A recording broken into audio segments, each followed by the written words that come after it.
Hiya folks, it's Coach Kelvin here from the We Run Virtual Run Club and We Run Coach for Leeds and surrounding areas, as well as online coaching. In this little video, I'm going to share some thoughts off the back of a post by Wendy in the Virtual Run Club Facebook group. And that was just like that feeling of being a little bit lost after a big event. In this case, Wendy did a marathon. And you know, one thing that I always think is that you don't really want a training plan to end on the day of the race, because we've got to remember that the race itself is a really strong training stimulus, and if we recover in the right way from that, it creates a little spike in fitness. And for a marathon, this is probably somewhere between 4 and 6 weeks down the line, and what we do with that bump in fitness is really important. And the reason for that is we often see people training for an event, and then after the event the fitness drops down to a baseline, but it's the same baseline every time, and then they decide they want to do another event and they start doing more specific training again, and then after the event the fitness drops back to the same baseline again. And the thing that will raise kind of everything is to make sure that fitness doesn't drop back down to the same baseline. We actually maintain some of the fitness that we've gained when we train from the event, and as I mentioned, the event itself. So every time we recover from an event, maybe take a little bit of off time, decrease the running volume, just go out and have some fun, do some general stuff, but do some stuff that doesn't allow fitness to drop back down to that same baseline, that it drops down to something that's just a little bit above that baseline. And then when you do decide to train for another event, everything's already a little bit raised and we're in a better position to start from.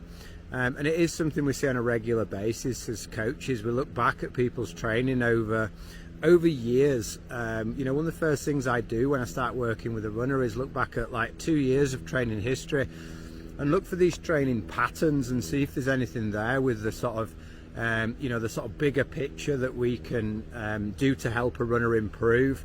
And more often than not, it's not letting fitness drop back down to the sort of same level after each event. So that's kind of one side of it, is to plan something, you know, plan a recovery and plan a structured maintenance phase. And that doesn't have to be very specific, because we're maybe a long way away from another event. It can be quite general, but it does need to be specific to that runner. It's also a really good time to reflect on the training that you did and the event that you did, Wendy, or anybody else who's coming off the back of a big race, and just see what went well, see what didn't go quite as well. See if the training and the event itself identified any weaknesses. You know, were there any specific areas where muscles were sore? Were there any workouts that you found more challenging in your training? Because after a bit of a general phase, it's actually a really good idea to address any weaknesses. You know, and that might be something like top end speed. So it might be worth, you know, if that was a runner where their sort of top end speed is limiting their sort of biomechanics and therefore their pace in sort of longer distance, slower events, it might be worth looking at adding, after a recovery and a general phase, a little bit of a speed phase where you train for something much shorter. And training for shorter, faster events, you can get a much stronger training stimulus with less volume. So that often suits runners that are coming off the back of marathon training, where training's actually been really, really time consuming.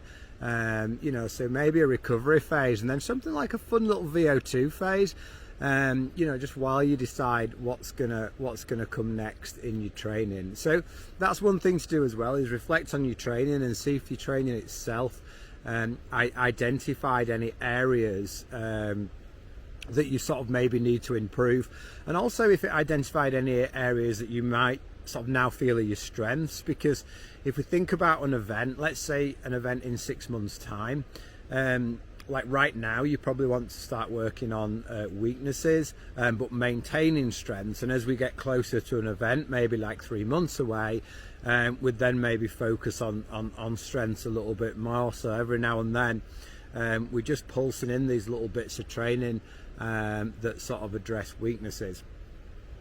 The other thing that it just sort of got me thinking, and I'm sure this kind of rings with the other coaches as well, like Alexa, that we quite often have goals for our runners that we don't always tell them. So I've always got, like, you know, each kind of almost week and month, I'm thinking where a runner wants to be in a certain phase of their training, and quite often, I hope I explain this the right way, quite often when I get to the race specific part of training, which is the part of training where people would generally follow a training plan, I kind of already know by then what I'm going to do with the runner. It's what we do leading up to that, the bit that's not on a training plan, that is sort of more important. And my goal sometimes as a coach is to get a runner to a point where they can handle the race specific training. So that's where we are actually addressing weaknesses, and that's quite often when you maybe need more guidance from a running coach. So we often get approached for runners coming into race specific training, and it can be quite frustrating because it's the setup phase before the race specific phase that's actually the most important time.